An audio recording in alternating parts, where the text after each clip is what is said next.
Start menu, pause, fake. 1, 2, 3. I talk about fantasies a lot. I think that's normal. I don't spend all my time here, I think fantasies should make you happy. If you fantasize about having sex with a sexy person or owning a fast car or running your own company, good on you. But why? I don't judge, but those fantasies have to follow a childhood quest to become the best drone in the hive. People say culture doesn't affect them, but wanting the most baseline beige-colored fantasies of attractive mates, symbols of effective conspicuous consumption, and hollow capitalist power should make you sad inside, because those values are the result of an exterior polished so smooth it's merely reflecting what's directed to it from the outside. Of course, those fantasies are about power, something I have had an elitist disdain for since the age of 13, when I had none and decided, independently of course, that it was just a fool's game. But hey, show me a 13-year-old who can make good decisions and I will support her all the way to the presidency of the United fucking States. This is Morning Perfect Base. I'm Van Velding. I'm going to work on my perfect base in Minecraft a little bit each week. And after a few weeks, we'll see how much progress I've made. Today, I am finishing the enclosure for my main staircase. I'm a big fan of working with glass. I just like the openness it gives. And keeping the openness of my base's core was important for this project. Also, I don't consider myself to be a person whose strengths lie in aesthetics, and glass walls don't need any dimensionalizing, so just making everything transparent, it's worth the trade-off of never being able to throw stones. This episode is called Tiamat's Toyota, and it's about the same thing as the last episode, but with slightly less trolling. The Magic the Gathering format called Elder Dragon Highlander is my focus for today. EDH was a casual Magic format created back in the late aughts. In it, each player starts with 40 life, decks have 100 cards with no duplicates, and each deck has a legendary creature card called a General that players could cast several times. They cast it over and over. The starting life total made games slow. The large deck size with different cards made drawing key cards consistently difficult. It made for the slowest, biggest, most... both players have the giant hands from the Foo Fighters' Everlong video games, with spells that would never make it in the finely tuned decks of formats like Vintage or Standard. It was made and popularized by judges, and they made a website to be a central repository for the rules. Part of that site, these fucking guys. Part of that site was a philosophy document. Come on, there we go. Motherfucker. And that philosophy document includes phrases such as Commander is for fun and specifically designed as an alternative to tournament Magic. The collection of players who were curating the format became the Rules Committee. It grew, and in 2011, Wizards of the Coast, the guys that make Magic, released Commander, a set of pre-constructed decks built for the EDH format. Commander became a weird duck within Magic, an official supported format with regular product releases, but operating under Elder Dragon Highlander's rules and overseen by the EDH Rules Committee. While folks use the term Commander and EDH interchangeably, the phrase General has generally been supplanted by Commander, probably because of new cards that explicitly mention Commanders as a mechanic. Language is weird. Anyway, the format was originally called Elder Dragon Highlander because the original commanders were the Elder Dragons from Legends. Vivictus Asmadi, Palladium Moors, Arcadius Abath, Chromium, and of course Nicol Bolas. And the fact that there could only be one of each card was kind of like Highlander, the movie Highlander. So what's EDH? Well, it's a Magic format, obviously, but what's a fucking Magic format? Format is a collection of rules which govern a Magic game. By default, Magic games are kitchen table. Anything goes and nothing's banned or restricted. You just look at the comprehensive rules and you go off of that, which no one does, so it's even less that. But if you have players who can easily access all cards in Magic history, you get games where a few powerful cards dominate and wins come down in the first few turns. Eventually, every deck has to play those powerful cards or play against those cards. That's a warped format. Because those cards can cost upwards of $100 each, and it's a boring way to play, that's bullshit. So formats have ban lists. Format, therefore, must be the rules plus the ban lists. Even some of the cards designed around the assumption of a 60-card deck running 4 of its best cards and each player starting at 20 life are broken cards. So every tweak to those basic assumptions is going to change the value of all cards. And as a format that is a sharp departure from those assumptions, EDH obviously has its own ban list. And because this has been a dry one so far, rosemary potato queefs. So back in 2017, Magic released one of their silly silver-bordered unsets, Unstable.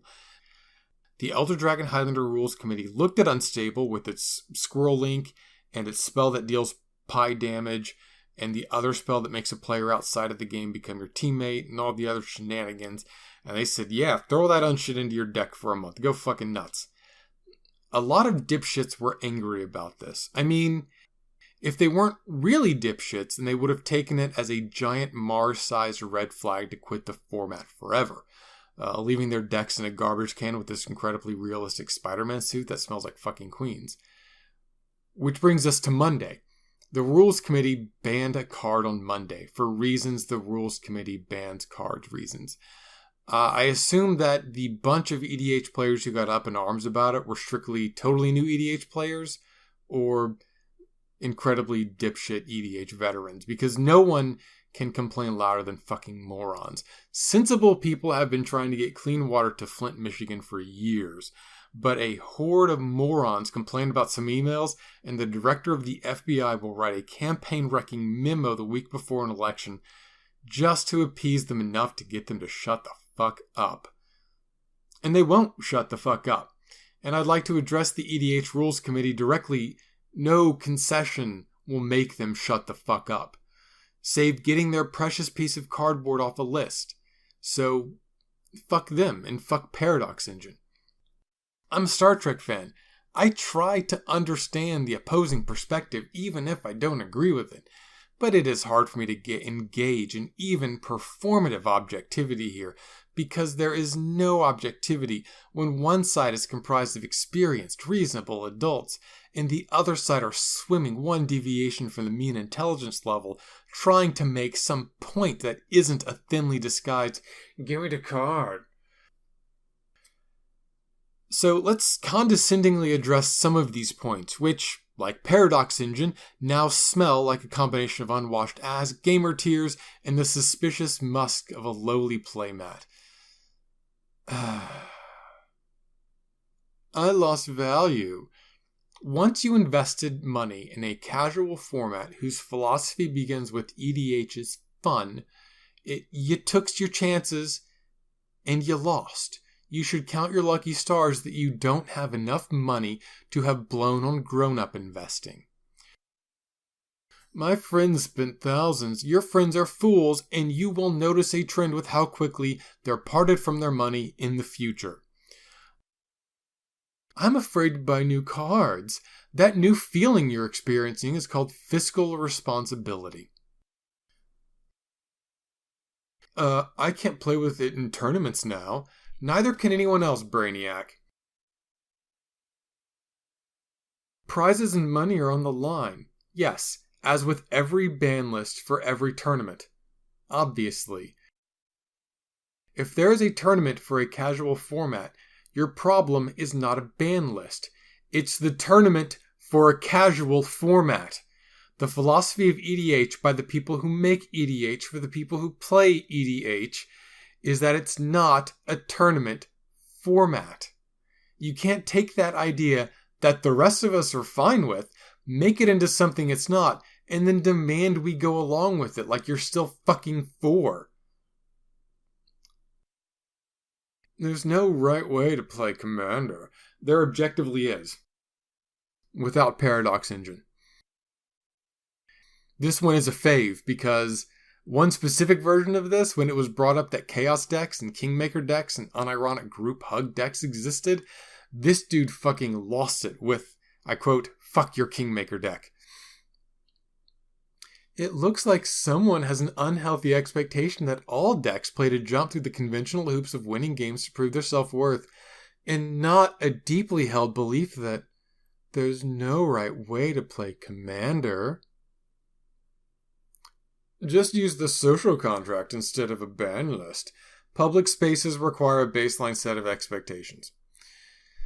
Competitive EDH players aren't the problem. I can't speak for competitive EDH players. Honestly, I hope they're having fun.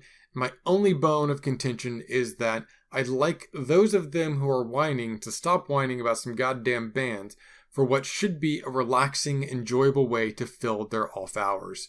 But if we're getting the elbows out, the ones that are good at some other format and hit up EDH because they can't play it 100% of the time, probably don't give a shit about this ban.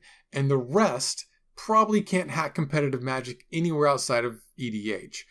Probably because they're on the last rung of jockdom. Like, they weren't any good at football or basketball or hockey or soccer or rugby or fucking swim team or gymnastics or intramurals, debate club, chess club, or band or theater or limited or vintage or modern or standard or owning a Camaro or I assume Battle of Zendikar block constructed or hot tubbing as a fucking sport. So they rolled all the way down to EDH where the fires were just low enough that they could pick up some easy wins. When a player rocks up to a table with a tier 1 deck freshly copied from Elder Dragon Highlander recommendations.com and beats a bunch of guys who were just having fun, EDH competitive guys call this pub stomping and say no real competitive EDH player does it. But I think that even a format which references the Highlands doesn't get to bring back No True Scotsman as an argument. Of course, it's not like competitive EDH players feel they own and dictate terms of a format they demonstrably don't. Commander isn't casual. Everything written about Commander by the people who make and play Commander has this as being obviously wrong. I feel that we should actually banish these folks to the Phantom Zone to drift without a physical body for 100 years until they have to be in a Superman movie because EDH is made and managed to be casual. You fuck. You stupid fuck. Have you ever tried buying IQ points at Walmart? Was your sucking reflex at birth set to dog dick? Do you currently have a pre-order for the new Star Wars game? Eventually, a massive stupid gets big enough that you honestly have to reflect and ask yourself if it's goddamn trolling. But rarely, it swings all the way around again. That trolling has to be just plain, fucking, ordinary, unexceptional, seasoned school, no vision above the horizon, mid-20s lifestyle resignation, fucking stupidity. Fucking Commander isn't casual. Do you get a special parking spot with that sentence? Fuck. It's not my responsibility to make a deck that's fun to play against. You are the reason that ban lists, bouncers, and speed limits exist, and you are the ones that give competitive EDH players a bad name. Fun is subjective. This is only an argument if you agree that the Rules Committee correctly understands that Paradox Engine makes games less fun. But you think your enjoyment overrides that. That's the only way in which this argument works. If fun for you is over-investing in cards and decks so you can beat everyone who's just there to play some cards, sink some disposable income, and have some goddamn fun, then you're probably the type of person who can only have fun when other people aren't and you're broken inside. If the only way that you can hit the peak of your enjoyment is with one specific item, that's not fun. God damn it. Oh, there we go. Let's tick later. That's not fun. That's a fetish. Systemically excluding competitive EDH players, and competitive EDH players are marginalized and excluded. You are the sort of straight person who goes to gay bars, aren't you? God, it's physically fucking difficult to read something that's stretched this thin. Social competitive EDH games are missing something. A fucking unicorn to make them maximally mythical. Competitive EDH is just as valid as EDH. No, no, lol, no. There should be a separate ban list. This, actually, yeah, okay. Competitive EDH players should exist further away from me, and every step in that direction is good. So there should be a different list for competitive EDH. It shouldn't even be called EDH at that point. It should just be called Ham and Rye format for bad decks, but competitive now, because none of us got vaccinated as kids. That sounds great. It's actually less broken compared to this 2-card combo. Okay, whatever. Fuck you. Cyclonic Rift is worse. As a blue player, fuck Cyclonic Rift. Ban it too. I'm not sure about the decisions and reasonings behind the banning. Yes, I get it. Actually, it's about ethics and Magic ban lists. I got you, bro. The process isn't clear. I love this one. Like, the reasoning for the bans was posted on the Wizards of the Coast website. It's right there in English, right under the part that says Paradox Engine is banned. It then says why Paradox Engine is banned. You may not agree with that reasoning, but it's right fucking there. Let's see. Rapid banning is bad, and his best friend, if it's bad, why did they wait so long to ban it? Oh shit, I don't have a camera. I just looked into the camera like Jim from The Office. There shouldn't be bans. Too edgy 5 me. The rules committee is out of touch. Yeah, indeed. How can anyone know anything? Our limited human perspective will never allow us to fully comprehend the vistas of experience available to large swaths of humanity. I would have to note that inherent in undermining the Elder Dragon Highlander Rules Committee's understanding of Elder Dragon Highlander, one must also undermine one's, by necessity, much narrower, much less disciplined, practically singular in comparison perspective on the format themselves. Dumbasses. Insider information and trade values and stuff. Some folks think that there is a conspiracy by the rules committee to... motherfuckers. These guys again. All I'm trying to do is just not sleep at all, which is the sole purpose for which you were designed to punish me. Dick? Fuck. Oh shit, there he is. Yeah, they just hang around till they hit you or your shield or something. And I guess that guy just fucking whiffed, so... Yep, and there he goes again. They climb pretty fast. These are pretty well designed guys, these phantoms. I'm still not sure how blocking works. Sometimes I'm getting like gangbanged by pillagers and fucking those shields just do shit all for me. Regardless, I think we need these. I might actually finish up my motherfucking stack of phantom membranes. I don't need a stack of phantom membranes. I don't need that many slow falling potions, but you know, it marks the point at which I got to do something with them. And trust me, storing them as potions is way less efficient than just making stacks of phantom brains. You know, I got to work out my storage system in my fucking brewing room anyway. Oh, right. So how the Rules Committee is both a fucking group of ideologues irrationally obsessed with their vision of fun and a cynical cabal of Machiavellian profiteers as yet another pair of premises that insane people will determinedly do whatever the opposite of shipping is with. Anyway, wake me up when you've got rumors of the Rules Committee running a Paradox Engine laundering ring from the basement of a Café du Monde. Oh, what? Oh, we're at death threats to members of the Rules Committee now? Shit, that was ahead of schedule. God damn. Yeah, so that's where we are. Death threats to one of the guys who's on the committee for a casual, for fun format for a card game for fucking 13-year-olds. Wow. If that is someone you know, if they think that's reasonable, like, oh, this guy just went too far, but he has a point, or, oh, my money in my deck, no, I can't, or whatever, man, just tell them to get some goddamn perspective and play another game. Nothing you do for fun should be that serious ever. And if it is, it can't be that goddamn fun. Put down your deck and do something different. If you're that twisted about goddamn Paradox Engine, fucking walk away.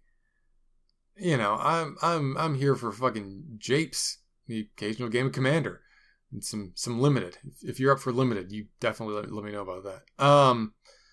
So I just I just don't see. I mean, I understand why we have death threats, because the internet exists and people have no goddamn perspective. As a society, we've just lost all fucking perspective. I'm sorry, like 1% of us have lost all fucking perspective. The rest of us are just being twats on Twitter. You do? Yeah. Do? And there we go. A little more. Boop. And boop. Alright. So, I got one to do. But that's all I got. I actually cut that, like, way down. And that was supposed to... Oh, yeah. See, I nailed it. I was right at 20 minutes for that. I'm going to keep going a little bit, though. Because I'd like to keep doing until I finish. Get this a little more finished. And just wrap it out. You know, I get that. My next episode is going to be the compilation episode, where I show, like, the last 20 videos worth of content. All fast-forwarded as one big thing. And while, admittedly, there will be a pretty big skip in there. Simply because I thought my video was running for some of this, but it wasn't. And then sometimes I just kind of got high and wandered off between episodes. Or rather got high and didn't wander off and just built fucking jungle trapdoors off screen. Something complete. You fucker. Oh, the guy really phantomed, didn't he? Phantomed all over my ass. There he is. You little bitch. Right, so I'd like to kind of get this point done. Oh, shit, fuck, he has friends. God damn. I have no idea what kind of armor I'm wearing right now. I shouldn't be wearing diamond armor around the house. This shit's not worth diamond armor. The fuck? You know, high impact encounters are worth diamond armor. This should be iron armor at best with some shitty first level enchantments. I shouldn't need anything better than that just for fucking around the house here. Come on, guys. I'm a little paranoid about those berry bushes. I don't want to get too close to them. Looks pretty cool. I got a little thing out there that's growing netherwort. I need a bigger one. But a netherwort farm was never anything that I considered needing on any kind of industrial scale. What netherwort farming I am going to be doing here is going to be done from the end portal room, which isn't set up yet. So I've set up... Oh, and of course the brewing room. So I haven't really set that up yet. So I set one up outside of the limits, just as kind of a cheat. Just to get it done in the meantime. Something's going to have to be done with these andesite pillars. I don't know, dude. I'm at a complete loss on that. I like them. I like their looks. I like how they kind of look semi-ruined inside of the enclosure. But also they look like ass. Just the assy kind. You know, and this is better than I anticipated this enclosure looking. Again, not on the original plans. Came up with it at the last minute because I need this iron door containment for my for this staircase, because this area here with the beds and everything, that's all secure, but the mine is not secure. The roof is not secure. The odds that a spider climbs up the sheer walls of this perfect base, slides across one of the wings, drops down my frickin' fancy trapdoor thing, and then into my base proper are 1,000,000 to 1. Admittedly, but the principle of secureness is an important one. And these buttons are ugly. Are you seeing these buttons? These buttons are the worst. What the fuck is wrong with me? Buttons. Anyway. So then, of course, all manner of shit comes up from the mines there. I try to keep them secure, but I keep them secure-ish. You know, occasionally you turn a corner and there's a motherfucker there. And that's because you didn't put down enough torches to stop all the motherfuckers. Sometimes a motherfucker just came from some other fucking place and then he wandered over and you're just fucked. So, I mean, that's the nature of motherfuckers. So, anywhoozin', I really want these places to be like a hard secure against that outer ring. If something gets into the ring outside of this enclosure, I have fucked up. I would say something is fucked up, but guaranteed I'm the one that fucked up in that scenario. This hallway is still trash. Okay. And that's happened before. I think I've had a creeper in here. Not recently, but sort of recently. I've definitely had my ass kicked by pillagers in here. Because I thought the best place to fight them would be here, in my home, where I live. And that was bad. I should have fought them out there, where it's not my home. So I think one of these pillager banners actually came from pillagers in my base. Because I was so foolish. So foolish. So, but mostly the enclosure is also there to keep water from getting into the floor of my base and then running all the way down my mine here. I may have to consider some sort of better mine structure to keep that from happening. I don't know how that would look. I guess there would have to be stairs intermittently that go up as like a lip. Then I gotta go up over those stairs and then back down again into the mine. That seems like a huge fucking pain. So anyway, I think the enclosure's just about done. I'm doing some cleanup here. Next, I think I'm going to work on the walkways that go around the top there. I need to work out a way for them. I don't know if you caught it out of the corner of your eye, but I like the tiered rows where I can put a banner and then a banner and then a banner and then a banner, and they get further out with each layer. Can't do that because that messes up my beds. Anyway, I'll ramble about that later. That is all for today. Keep asking questions and keep learning.